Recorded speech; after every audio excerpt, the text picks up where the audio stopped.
Olá, pessoal, estamos de volta. Gente, então, portanto, na nossa sequência, né?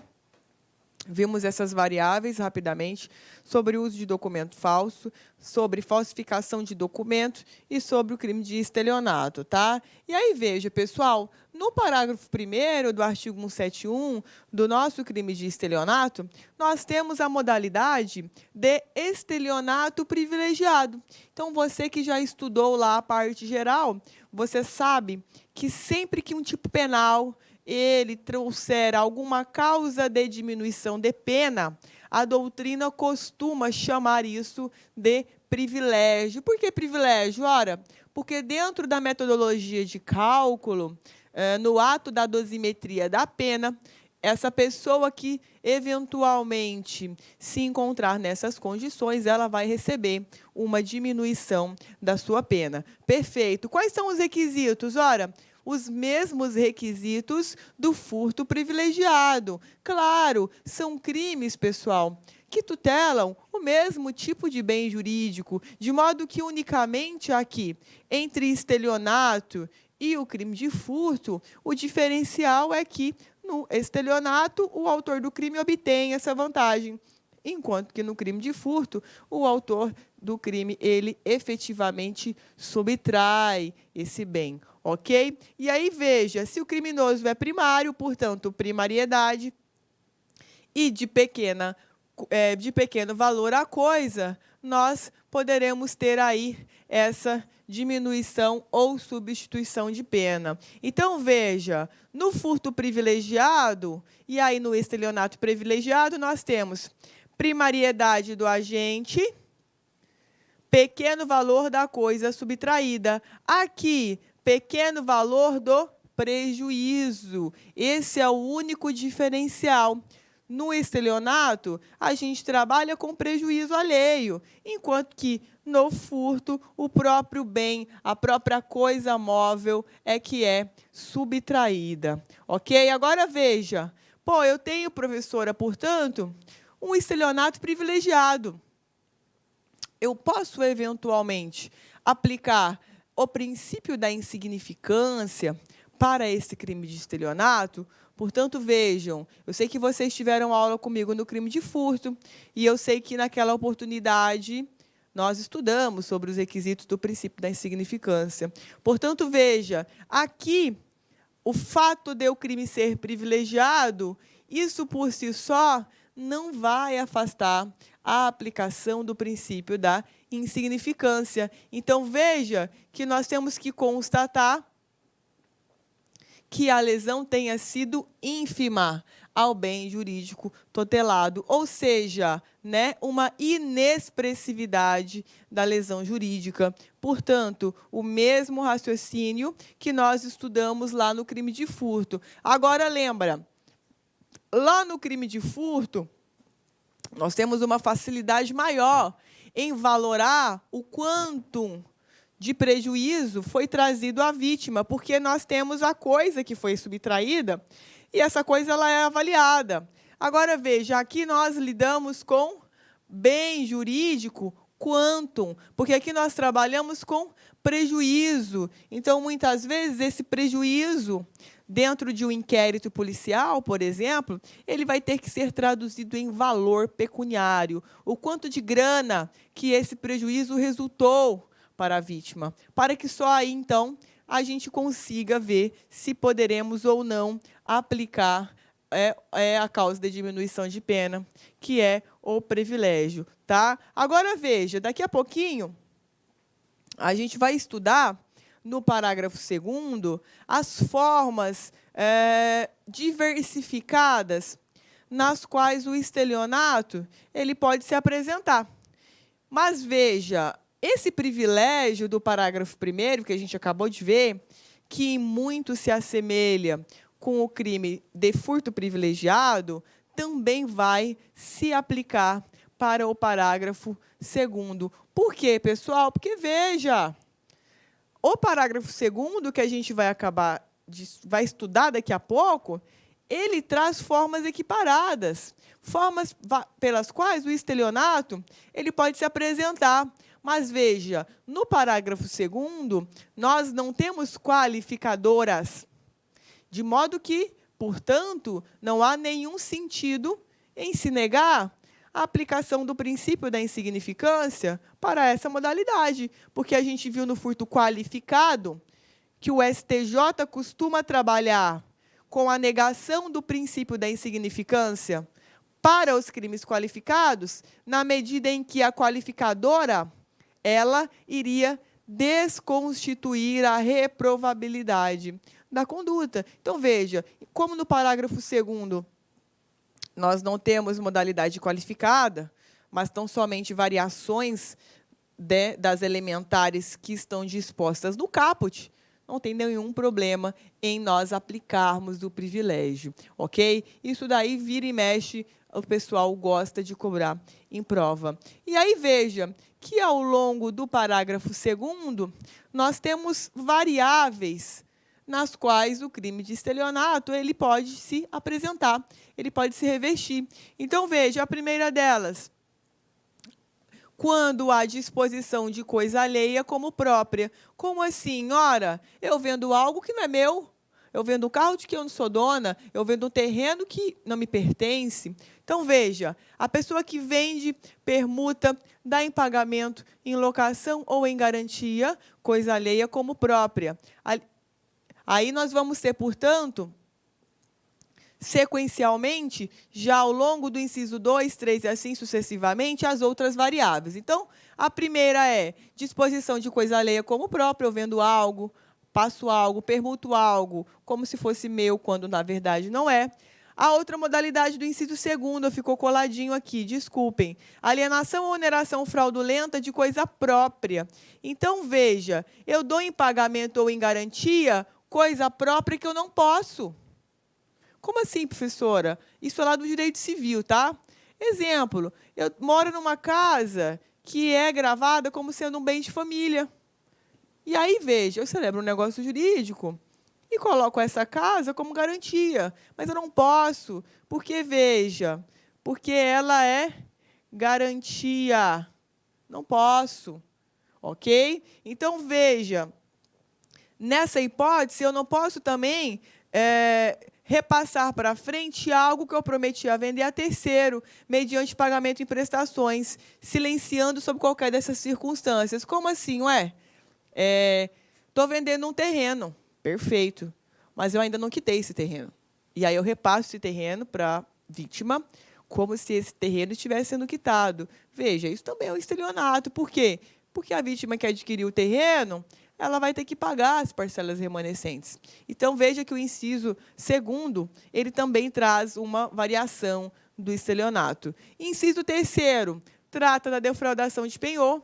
Então, a pessoa ela defrauda mediante alienação não consentida pelo credor ou por outro modo a garantia pignoratícia, quando tem a posse do objeto empenhado. Ou seja, a pessoa ela é possuidora, guardiã de um objeto empenhado, e ela simplesmente o passa para frente quando ela não poderia, visto que esse objeto empenhado ele está vinculado a um outro negócio jurídico, ok? E aí, veja, inciso 4º, fraude na entrega de coisa. Então, a pessoa defrauda a substância, qualidade ou quantidade de coisa que deve entregar a alguém. Então, por exemplo, eu tenho que entregar 20 sacas de soja, e no meio dessas sacas de soja, eu coloco uma saca de café. Então, veja que isso também é uma natureza de estelionato. Perfeito? Na sequência, inciso 5º, fraude para recebimento de indenização ou valor de seguro. Claro, então a pessoa ela destrói total ou parcialmente, ou oculta coisa própria, ou lesa o próprio corpo ou a saúde, ou agrava as consequências da lesão ou doença, com o intuito de haver indenização ou valor de seguro. Então, isso também é uma modalidade de estelionato. E aí, na sequência, gente, inciso 6º, fraude no pagamento por meio de cheque. Então, olha lá, a pessoa emite cheque sem suficiente provisão de fundos em poder do sacado ou lhe frustra o pagamento. Aqui, pessoal, nessa fraude, por meio do pagamento de cheques, nós temos que estudá-la com muita cautela, tá? Nem sempre O fato da pessoa emitir um cheque sem provisão de fundos significa que é estelionato. Perfeito? Então, veja que deverá ser demonstrada na investigação que essa pessoa, de fato, quando emitiu o cheque para pagamento, que ela já sabia que não teria provisão de fundos, que ela já sabia que ali, através da emissão dessa folha de cheque, o receptor, a vítima, seria induzida em erro a ponto de lhe conferir, ok, aquela contraprestação do cheque. Como assim? Ué, sei lá, vou comprar uma bicicleta, dei um cheque. Quando eu dou esse cheque, eu já sei que eu não tenho fundos para pagar essa bicicleta. Mas veja, a vítima recebe o cheque e me entrega a bicicleta. Tá? Agora, veja, episódios isolados em que em razão de algo no mundo dos fatos, a pessoa que emitiu o cheque não pôde honrar com esse compromisso, isso por si só não vai caracterizar estelionato. Então, exemplo, emiti uma folha de cheque, estou passando dificuldade, fiquei desempregada, não tenho como honrar com esse compromisso. Isso é estelionato? Não, não é estelionato. Tá? Então, muito cuidado que a questão de prova, quando vier cobrando esse conhecimento de você, ela tem que estabelecer que o emissor do cheque, desde o início, ele já sabia que não teria fundos. Desde o início, ele já se utilizou do cheque justamente para induzir essa vítima em uma situação de erro. Lembra? Na aula 1, na parte 1 da aula, eu falei, né, mediante artifício. Qual foi o artifício nesse caso? Um cheque sem fundos, tá? Então, muita atenção com esses detalhes. Agora, veja, ainda dentro do crime de estelionato, nós temos uma questão muito interessante, porque o tipo penal, ele possibilita uma reparação do dano. Então, veja, se houver reparação do dano, no caso de cheque sem fundos, e essa reparação for antes do recebimento da denúncia, nós vamos ter uma extinção da punibilidade. Veja, antes do recebimento. Isso aqui cai o tempo todo, tá? Não é depois do recebimento. Não é antes do oferecimento da denúncia. Não é depois do oferecimento da denúncia. É recebimento. Recebimento, quem recebe é o juiz.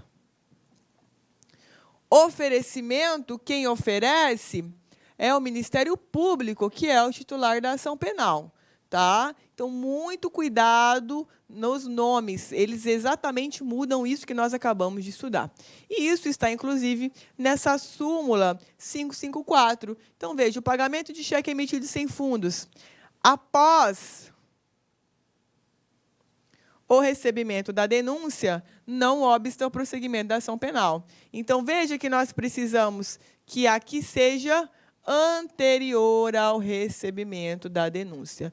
Se denunciou, a denúncia foi recebida, não adianta correr atrás mais, que não vai haver a aplicação dessa causa de extinção da punibilidade, ok? Veja, é uma causa de extinção supralegal. Ora, o que é uma causa de extinção supralegal?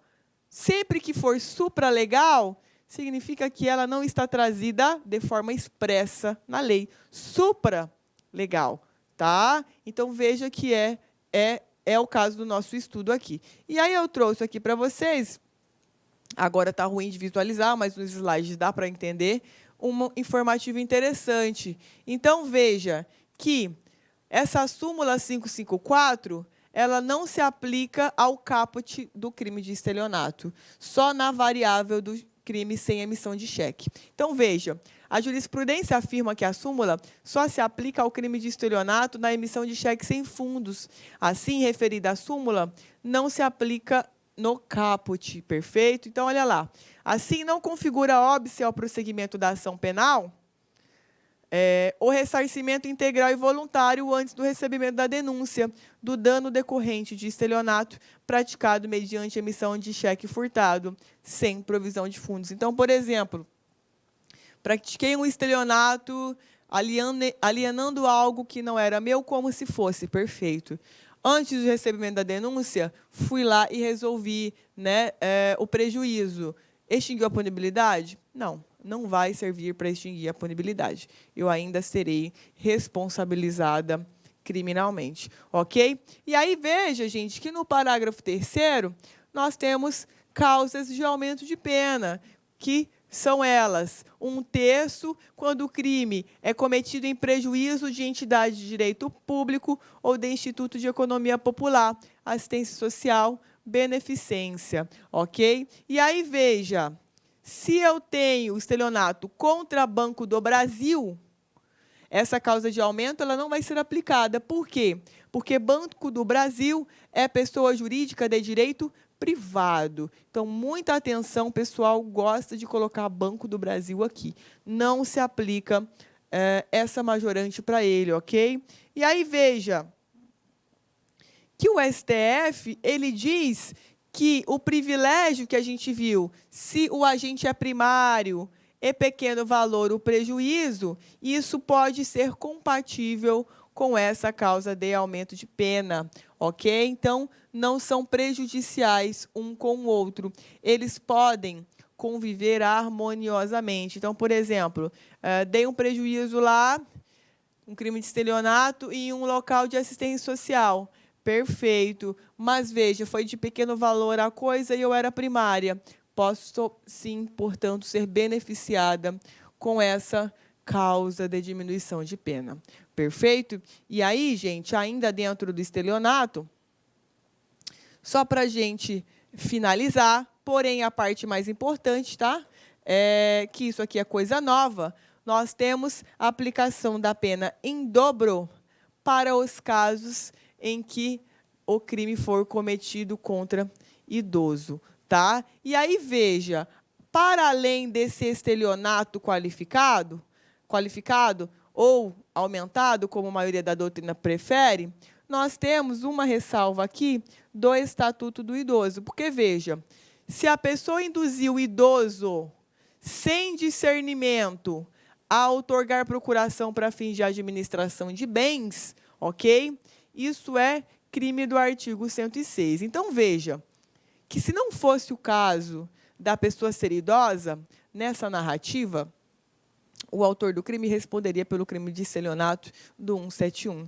Mas, como se trata de pessoa idosa, nós temos aqui uma previsão específica do Estatuto do Idoso. Então, pelo princípio da especialidade, a gente vai aplicar o Estatuto do Idoso. Então, veja, induzir pessoa idosa sem discernimento de seus atos a outorgar procuração para fins de administração de bens ou deles dispor livremente, tá? Então, muita atenção.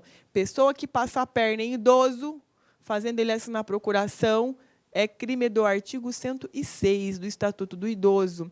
Não é crime de estelionato com a causa de aumento de pena do parágrafo 4º, ok? Em prova, eles adoram colocar o 171, parágrafo 4º, e também esse artigo 106 do Estatuto do Idoso, justamente para induzir o candidato também a erro, ok?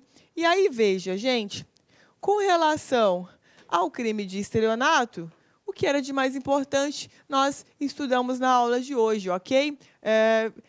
Continue assistindo às nossas aulas, que depois a gente vai ter uma aulinha rápida também, de meia hora, para resolução de questões, e aí você vai constatar que tudo aquilo que nós estudamos aqui é exatamente o que tem sido cobrado nos exames, nas provas de concurso, ok? Espero que vocês tenham gostado. Fiquem com Deus. A gente se vê por aqui e até a próxima. Clique like.